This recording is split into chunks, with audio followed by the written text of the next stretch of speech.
Part 2 of the Tips for Teachers series, Adding a New Item to a Module.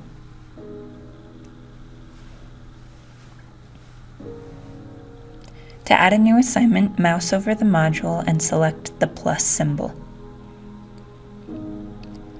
A pop-up window will appear with an assortment of editing options. This video will explain assignments, quizzes, pages, and discussions.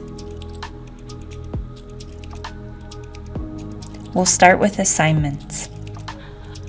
If there are previously created assignments, you may select one from the list or select New Assignment to create a new one. Type the name in the entry field.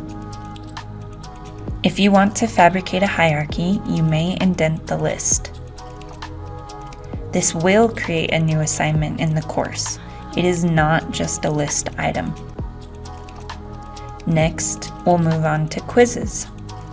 From the drop-down list, select Quiz. You can choose any previously created quizzes or construct a new one by following the same steps as with assignment titles and indentation. Additionally, you must add the quiz to a grading category. This will add a new quiz to the course and not only the module list. Now, we'll continue to pages. From the drop-down list, select Page. You can select a pre-existing page or create a new one.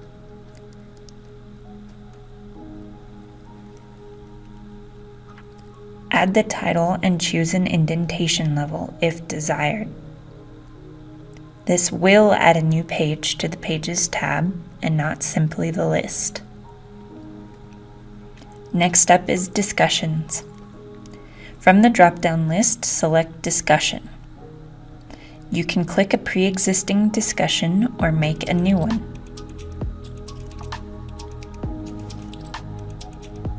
Type the title and add an indentation level, just like the others. This will add a new discussion to the course, not just the list. Return back to assignments. Select Add Item in the lower right-hand corner. This button is present no matter the item you are adding to a module.